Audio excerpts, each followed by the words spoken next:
नमस्कार। आज हमारे साथ हमारे एक खास मेहमान के रूप में मौजूद है एक ऐसी शख्सियत जो पेशे से इंजीनियर रहे हैं, राजनीति में भाग्य आजमा रहे हैं, लगातार जनसंपर्क अभियान भी चला रहे हैं। कैसा कुछ लोगों का रिस्पॉन्स मिल रहा है और क्या पार्टी की नीति है, इसके अलावा भी कई मुद्दे हैं जिन पर हम इनसे विस्तार से चर्चा करने के लिए आज पहुंचे हैं। जानेंगे क्या कहना है, क्या कुछ कैसे देखते हैं, पार्टी किस तरह से हरियाणा में इस्टेब्लिश होगी और आने वाले लोकसभा और विधानसभा चुनाव को लेकर के क्या कुछ कहना है, किस तरह से कितना कुछ रिस्पॉन्स मिल सकता है, कितनी कुछ सीटें हैं वो आम आदमी पार्टी निकाल सकती है। हम मौजूद हैं नारनौल में। इंजीनियर नरेंद्र जी हमारे साथ मौजूद है, आम आदमी पार्टी के जो प्रेस सचिव है। एक सेकंड। नरेंद्र जी नमस्कार। नमस्कार जी, आप लोगों को स्वागत है, आपके दर्शकों का स्वागत है। आप लोग आज आए मिलने के लिए। किस पद पर आप मनोनीत है पार्टी की तरफ से? मैं आम आदमी पार्टी का जिला सचिव हूँ, जिला महेंद्रगढ़ का। जी जी जी। जो पहला संगठन का विस्तार पार्टी ने किया था, उसके माध्यम से मैं पहली बार ही जो हमारा संगठन बना तो मुझे पार्टी ने जिला सचिव के तौर पे नियुक्ति दी, जिसका मैं पिछले 6-7 महीने से अपना पद का निर्वहन कर रहा हूँ। अगर बात कर ले तो जिला सचिव है आप, तो महेंद्रगढ़ जिले के अंदर 4 विधानसभाएं आती हैं। कैसा कुछ लोगों का रिस्पॉन्स मिल रहा है और पार्टी के प्रति लोगों का रुझान कैसा है? क्योंकि जिस तरह से बातचीत हम कर ले, लगभग 10 साल की ये पार्टी है और 2 स्टेटों में सरकार भी चला रही है, तो यहाँ महेंद्रगढ़ जिले में बात कर ले तो चारों विधानसभाओं में कैसा रिस्पॉन्स मिल रहा है? जब पंजाब इलेक्शन के बाद में हम लोगों ने पार्टी ज्वाइन करी थी, मैंने खासकर पार्टी ज्वाइन करी थी, तो उस समय जब हम लोगों ने संगठन के ऊपर काम करना शुरू किया तो लोगों के बीच में गए तो पार्टी को लेके बहुत उत्साह लोगों के अंदर रहा और उसी उत्साह को आज भी बरकरार रखा हुआ है। आम आदमी पार्टी जो है वो मूलभूत सुविधाओं के ऊपर काम कर रही है और जो लोगों को रोजमर्रा के जीवन में मूलभूत सुविधाएं चाहिए, जो आम आदमी पार्टी का मुख्य दिशा है, मुख्य जो काम है वो मूलभूत सुविधाओं के ऊपर है। तो आज भी अगर हम लोग फील्ड के अंदर जाते हैं, जमीनी स्तर पर जाते हैं, तो चाहे कोई व्यक्ति हो, चाहे गरीब हो, चाहे अमीर हो, सभी लोगों को मूलभूत सुविधाएं जो आपकी स्कूल की, अस्पताल की, बिजली की, पानी की और रोजगार की है, वो ये आज जरूरत है। तो उसके लिए आज भी लोग चाहते हैं कि मूलभूत सुविधाओं पे काम हो, जो आम आदमी पार्टी करती है। लोगों के अंदर बढ़िया रिस्पॉन्स है और मैं कहना चाहता हूं कि आप लोगों ने सुना होगा कि कई बार लोग है ना पार्टी के लिए मुखर नहीं हो पाते हैं। आम आदमी पार्टी के लिए क्यों नहीं हो पाते? क्योंकि जो पुरानी जो पार्टियां बैठी है तो उनको लोगों को लगता है कि जब तक सरकार चल रही है तब तक हम लोगों को इनको कहने की आवश्यकता नहीं है। लेकिन आम आदमी पार्टी जो है वो मूलभूत सुविधाओं पे काम करती है और लोगों ने ये चीज को एक्सेप्ट किया हुआ है कि आने वाले समय के अंदर हम स्कूल और अस्पताल के नाम पे राजनीति करना चाहते हैं, स्कूल अस्पताल के नाम पे वोट देना चाहते हैं। क्यों? क्योंकि कहीं से शुरुआत होनी चाहिए कि जो कोई पार्टी आके ये कहे कि हम आपके क्षेत्र के, आपके गांव के, आपके मोहल्ले के, चाहे वो स्कूल है, वो अस्पताल है, हम उनको बनाएंगे।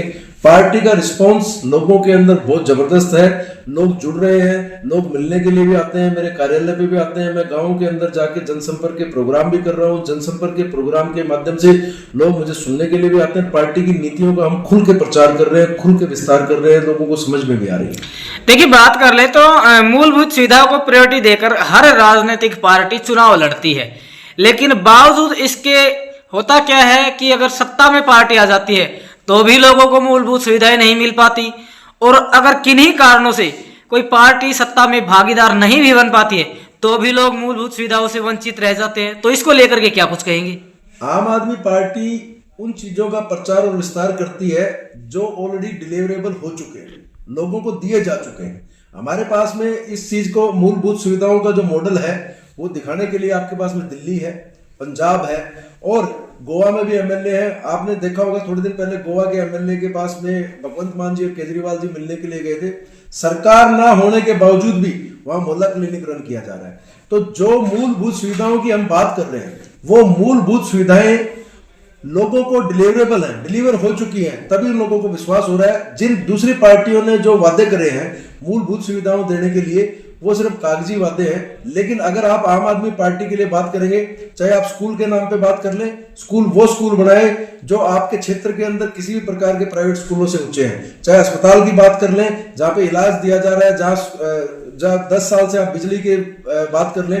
अभी भी हमने जींद रैली के अंदर जब किया तो 1 लाख बिल जो भगवंत मान जी पंजाब से लेके आए थे, जो जीरो बिजली का बिल आता है वो भी मूलभूत सुविधाओं के अंदर देने का काम करा है। तो जो आम आदमी पार्टी है वो झूठ की राजनीति नहीं करती। आम आदमी पार्टी जो काम करती है वो मूलभूत सुविधाओं को जो देने के काम करती है, डिलीवरेबल्स के बाद में जो बात होती है उसी के ऊपर बात करती है। चलिए अभी बातचीत कर लेते हैं। हाल फिलहाल मामला भी चर्चा का विषय बना हुआ है। कुछ समय पूर्व आपके एक जो राज्यसभा सांसद है राघव चड्ढा जी, उन्होंने भी कहा कि भी जो बीजेपी पार्टी है वो हिंदुस्तान को दक्षिण कोरिया बनाना चाहती है, और जिस तरह से उन्होंने सरासर आरोप भी लगाए हैं बीजेपी पार्टी पर कि भाई पूर्णतः धांधली की गई है चंडीगढ़ मेयर के चुनाव में, जिसको लेकर के आपके जो सुशील गुप्ता जी हैं उन्होंने प्रोटेस्ट भी किया, उनको गिरफ्तार भी किया गया।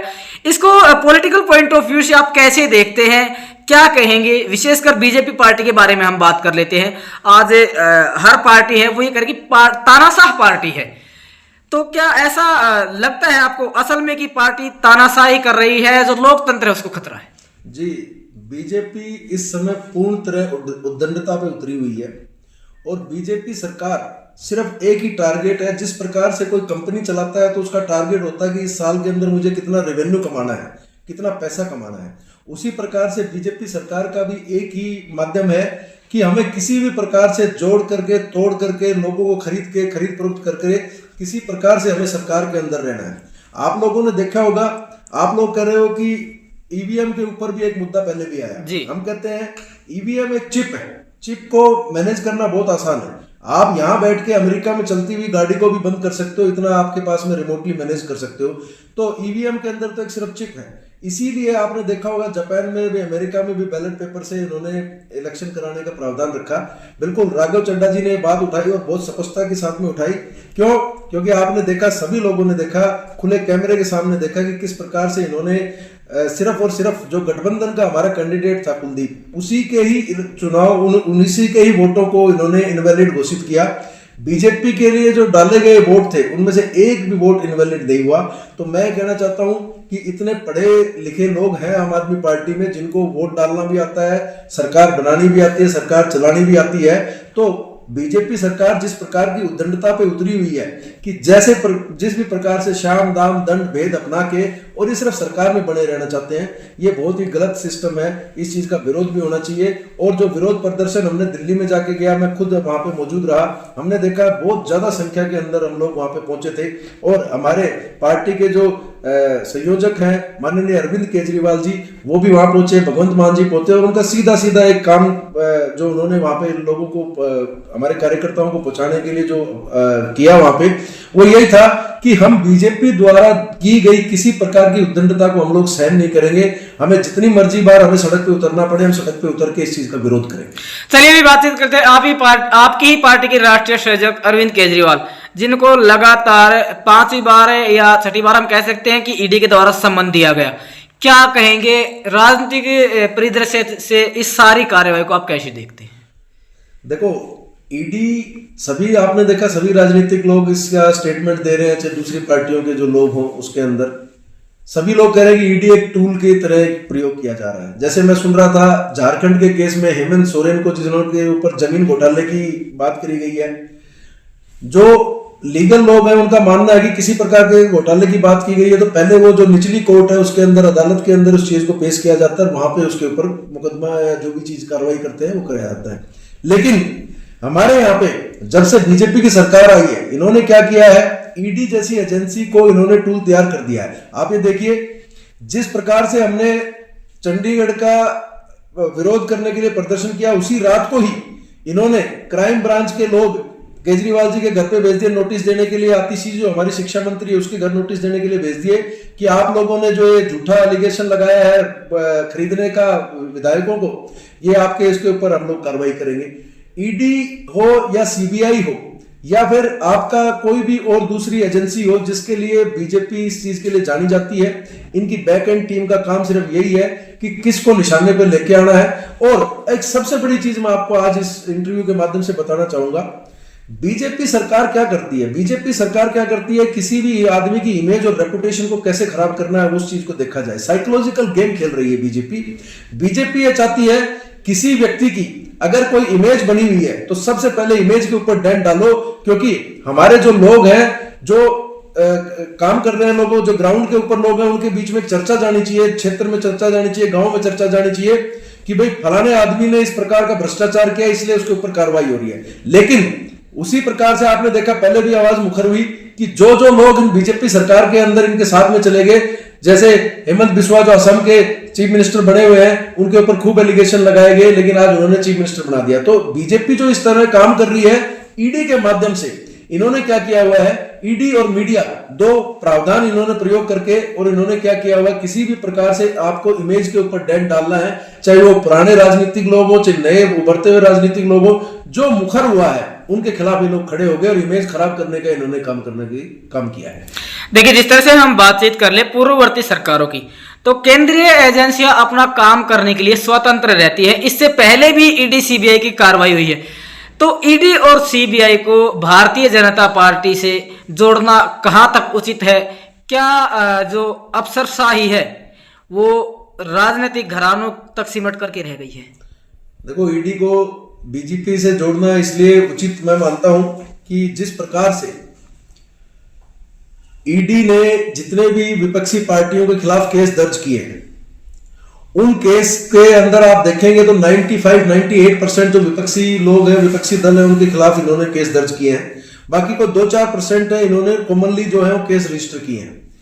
लेकिन बीजेपी क्या करती है, सिर्फ और सिर्फ टारगेट करती है। मैं कहता हूं कि बीजेपी के अंदर जो भ्रष्टाचार हो रहे हैं, आपने थोड़े दिन पहले अखबार में पढ़ा होगा, 100 करोड़ रुपए का कोई हाउसिंग का घोटाला इन्होंने उजागर किया है। मैं आपको 100% कहता हूं, उजागर इन्होंने किया है, इन्हीं के लोग जांच करने वाले, सब कुछ करने वाले हैं। अगर निष्पक्ष जांच होके अगर उसके अंदर किसी को सजा हो जाए तो आप हमारे को बता देना। लेकिन बीजेपी क्या करती है, किसी भी विपक्षी पार्टी का जो व्यक्ति है, अगर उसकी इमेज अच्छी है तो सीधा इमेज के ऊपर डेंट डालने के प्रयास करते हैं और ये मिसयूज करते हैं लोगों के लिए, इनके रिकॉर्ड्स खंगाल के गलत सलत रिकॉर्ड करके और इसके ऊपर एलिगेशन लगाते हैं और फिर उसमें जांच चलती रहती है। कल भी मैं संजय सिंह जी को सुन रहा था, कोर्ट से वो पेशी के लिए जा रहे थे, उन्होंने बताया कि किस तरीके से इन्होंने जो सरकारी गवाह की जो सीडी है इन्होंने गायब कर दी है। मैं बता रहा हूँ, सारा तंत्र इनका है, सारी चीजें इनकी है, सभी चीजें इनके हाथ में, पुलिस भी इनके हाथ में है, सारी चीजों को इन्होंने मैनेज कर रखा है। जिस प्रकार से ये लोग मैनेज करके चला रहे हैं सिस्टम, ये आने वाले भविष्य के लिए, भारत के लिए, हमारे देश के लिए अच्छा नहीं है, हमारे प्रदेश के लिए अच्छा नहीं है। इंडिया अलायंस की बात कर ले तो आपकी पार्टी भी इंडिया अलायंस का हिस्सा है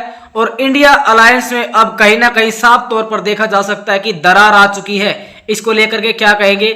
दरार आने के बावजूद भी क्या आम आदमी पार्टी इंडिया अलायंस का समर्थन करेगी? इंडिया अलायंस हमारे जो पार्टी के उच्च स्तर के हमारे जो नेता हैं, हमारे राष्ट्रीय संयोजक हैं अरविंद केजरीवाल जी या भगवंत मान जी, इन लोगों द्वारा एक गठबंधन के तहत हम लोग इंडिया अलायंस के अंदर गए हैं और जिस भी प्रकार से हमारे पार्टी का उच्च नेतृत्व इस चीज को डिसाइड करेगा, हम जो जमीनी स्तर पे जो भी कार्यकर्ता पदाधिकारी है हम उनको फॉलो करेंगे। इंडिया अलायंस के अंदर कोई दरार नहीं है। इंडिया अलायंस एक गठबंधन उन लोगों का है जो इस देश के लिए काम करना चाहते हैं, हर प्रदेश के लिए काम करना चाहते हैं। लेकिन वो भी तो बिखरता हुआ नजर आ रहा है ना, क्योंकि बात कर ले ममता बनर्जी की या फिर और जो पार्टी सुप्रीमोज है उनकी बात कर ले तो सभी की स्टेटमेंट आए दिन मीडिया में आती रहती थी। इससे साफ जाहिर की दरार इंडिया अलायंस में आ चुकी है। इंडिया अलायंस में दरार उन्हीं लोगों के बीच में आई है जो इस देश के लिए काम ना करके अपने खुद के डेवलपमेंट के लिए काम करना चाहते हैं, इसलिए वो लोग निकल के इस इंडिया अलायंस से चले गए हैं। उन लोगों को अपनी पर्सनल जो डेवलपमेंट है वो ज्यादा अच्छी लगती है, देश की डेवलपमेंट के लिए साथ में नहीं रहना चाहते। एक विपक्षी के तौर पे जो आज सत्तारूढ़ बीजेपी है उसके खिलाफ लड़ने के उनमें मादा नहीं है। डरपोक लोग ही इंडिया अलायंस को छोड़ के जाते हैं, अदरवाइज तो जो इंडिया अलायंस है वो बहुत बढ़िया काम करने के लिए आने वाले लोकसभा में भी काम करेगा और लोगों के लिए कोशिश करेगा कि जिस प्रकार से पिछला प्रदर्शन रहा उससे बेहतर प्रदर्शन देके एक अच्छा मजबूत सरकार के अंदर वो आने की कोशिश करेगा। चलिए अभी बात कर ले हरियाणा की, तो बहुत जल्द लोकसभा चुनाव भी है। क्या मानते हैं आम आदमी पार्टी कितनी सीटें निकाल सकती है? देखो, ये उच्च स्तरीय जो हमारे पदाधिकारी, जो हमारे नेता हैं, उन लोगों का विषय है। मैं तो इसके ऊपर ज्यादा कमेंट आपसे नहीं कर पाऊंगा। जो भी पार्टी निर्देश करेगी, हम जिस प्रकार से ग्राउंड के ऊपर काम कर रहे हैं, मेहनत कर रहे हैं, अगर पार्टी ने लोकसभा के उम्मीदवार अपने उतारे या इंडिया अलायंस के अंदर उतारे तो हम उसके लिए मजबूती के साथ में काम करेंगे। नारनौल से आप भी दिन रात मेहनत कर रहे हैं, चुनाव लड़ने वाले हैं, किस तरह से देखते हैं? क्या निकाल पाएंगे नारनौल विधानसभा से सीट? क्या पहुंच पाएगा नारनौल से एक और आम आदमी पार्टी का विधायक चंडीगढ़ विधानसभा? नारनौल विधानसभा एक ऐसी सीट है जिसमें बहुत ज्यादा वैक्यूम है, एक स्पेस है, एक गैप है। नारनौल विधानसभा के साथ में एक बड़ा दुर्भाग्य रहा है कि पिछले 20 साल से नारनौल विधानसभा एक मंत्री के इलाका रहा है। 10 साल कांग्रेस के मंत्री रह के चले गए, अब 10 साल अब बीजेपी के मंत्री हैं। आपने देखा होगा कि मंत्री पद तो जनता ने हर बार मंत्री तक पहुंचाया है, लेकिन जनता के जो वादे हैं, जनता के जो काम है, मूलभूत काम है। मैं आपको बताता हूं, गांवों के अंदर ऐसी व्यवस्था है जहां पीने के पानी की आज भी साफ पानी नहीं मिल रहा पीने के लिए। मैं गांवों के नाम भी दे सकता हूं। गुआनी गांव में मैं कल गया था, उन्होंने बताया कि हमारे गांव के अंदर पूरा गंदा पानी हम लोगों को सप्लाई हो रहा है। दूसरी चीज खामपुरा गांव है, जहां पे आज भी जोड़ की समस्या बड़ी हुई है। पूरे गांव के अंदर नालियों के अंदर पानी खड़ा हुआ है। आप नारनौल क्षेत्र के अंदर, आप नारनौल के बाजार में चले जाइए, आज भी छलक नाले की बात हो रही थी। जिस प्रकार से 40 करोड़ रुपए का प्रोजेक्ट दिया गया था, उस प्रोजेक्ट को अगर आप उसका लेआउट देखेंगे तो आपको महसूस होगा कि आप किसी पेरिस का या जर्मनी का आपको लेआउट देख रहे हैं। लेकिन 35 से 40 करोड़ रुपए का जो बजट था, पूरा का पूरा बजट इन लोगों ने वाइप आउट कर दिया, पूरा का पूरा बजट इन लोगों ने यूज कर दिया। लेकिन आज भी स्थिति वही छलक नाले की खड़ी हुई है। शहर के अंदर चाहे सीवरेज की आप सुविधा देख लीजिए, चाहे नालियों की चीज देख लीजिए, या फिर गांवों के अंदर किसी भी प्रकार के डेवलपमेंट की बात देख लीजिए। अगर कोई भी वासिंदा नारनौल शहर के चाहे गांव का हो चाहे वार्ड का, अगर खड़ा होकर कह दे कि मौजूदा बीजेपी सरकार ने पिछले 10 साल के अंदर ये 10 काम किए हैं, तो हम उनके नतमस्तक होने के लिए तैयार हैं। नारनौल विधानसभा के अंदर चाहते हैं अब की बार जितने भी लोग आएंगे, प्रतिद्वंदी भी आएंगे, जो भी लोग आएंगे, सभी लोग मेरे को लगता है कि अब की बार नए रहने वाले हैं। हम लोग भी राजनीति के अंदर नए हैं और हमारे को आम आदमी पार्टी अगर हमारे को मौका देती है, जिस प्रकार से हम लोगों के पास में जा रहे हैं, हम कोशिश ये करेंगे कि लोगों को, एक नारा हमारा है कि अगर आपको मूलभूत सुविधाओं की आवश्यकता है, आप चाहते हैं कि आपके यहाँ पे स्कूल अच्छे बने, अस्पताल अच्छे बने, बिजली पानी की व्यवस्था हो, रोजगार की व्यवस्था हो और मूलभूत सुविधाएं आपको मिले, तो आम आदमी पार्टी आपके लिए खुले दिल से आपके साथ में आना चाहती है और काम करना चाहती है। और एक परिवर्तन जो शुरुआत हम लोग कर सकते हैं वो हम लोग यहाँ से कर सकते हैं। और नारनौल विधानसभा के अंदर मुझे ऐसा लगता है, जिस प्रकार से गाँवों के अंदर मेरे को रिस्पॉन्स मिल रहा है, मैं लोगों के पास में जा रहा हूँ, मैंने काम एक डे 1 से करना शुरू कर दिया है, इसका हम लोगों को फायदा मिलने वाला है। और 100% मैं कमिटमेंट करता हूं आम आदमी पार्टी को भी कि अगर हम लोगों को इस प्रकार से जो हम काम कर रहे हैं, 100% हम नारनौल विधानसभा की जो सीट है वो आपकी झोली में डालने का काम करेंगे। इंजीनियर साहब, आज के इस खास साक्षात्कार का सबसे अंतिम और सबसे कड़ा सवाल आपसे ये रहेगा कि जिस तरह से आम आदमी पार्टी के जो नेता हैं उनके द्वारा दावा किया जा रहा है कि आम आदमी पार्टी आने वाले समय में सरकार बनाएगी। फिलहाल अगर बात कर ले आम आदमी पार्टी की हरियाणा में, तो एक के बाद एक जो नेता जुड़े रहे हैं वो भी छोड़ते जा रहे हैं। सबसे पहले मंत्री निर्मल सिंह की बात कर ले, उसके बाद चित्रा सरवाला की बात कर ले, और उसके बाद बड़ा चेहरा माने जाते थे आम आदमी पार्टी का डॉक्टर अशोक तंवर, उन्होंने भी पार्टी छोड़ दी। तो इसको लेकर के क्या कुछ कहेंगे? देखो, आम आदमी पार्टी के साथ में वही व्यक्ति टिक के और रुक के काम कर सकता है जो पार्टी की नीतियों से प्रभावित है और जनता के लिए, आम जनता के लिए काम करना चाहता है। आयाराम और गयाराम हमारे क्षेत्र के अंदर बहुत सारे पहले भी रहे हैं, आप बहुत सारी राजनीतिक पार्टियों में भी रहे हैं, तो जो लोग गए हैं उनके ऊपर तो मैं अपनी टिप्पणी नहीं करना चाहूंगा, लेकिन मैं ये जरूर कहना चाहूंगा कि आम आदमी पार्टी की जो दिशा है उसके ऊपर वही व्यक्ति काम कर सकता है जिसने ये ठाना है कि वो जनता के लिए काम करना चाहता है, जनता के लिए वो क्षेत्र के अंदर आया है। बहुत बहुत धन्यवाद जी, हमारे साथ मौजूद रहे आम आदमी पार्टी के जिला सचिव इंजीनियर नरेंद्र जी। नारनौल से राजनीतिक मैदान में अपनी जो किस्मत है वो आजमा रहे हैं, लगातार लोगों के बीच जनसंपर्क अभियान भी चला रहे हैं। अब इनको कैसा कुछ रिस्पॉन्स मिलता है ये वक्त तय करेगा, जनता तय करेगी, मतदाता तय करेंगे कि क्या अगले विधायक होंगे इंजीनियर नरेंद्र नारनौल से आम आदमी पार्टी के लिए, या क्या कुछ रहने वाला है। और इस खास साक्षात्कार के में हमने कुछ विशेष मुद्दों पर चर्चा की है। क्या लगता है आपको, क्या कुछ आपका कहना है? कमेंट सेक्शन में अपना जवाब अवश्य दें और इस खास साक्षात्कार को ज्यादा से ज्यादा शेयर अवश्य करें। इंजीनियर साहब, बहुत बहुत धन्यवाद हमारे साथ खास रूप से जुड़ने के लिए। धन्यवाद आपका।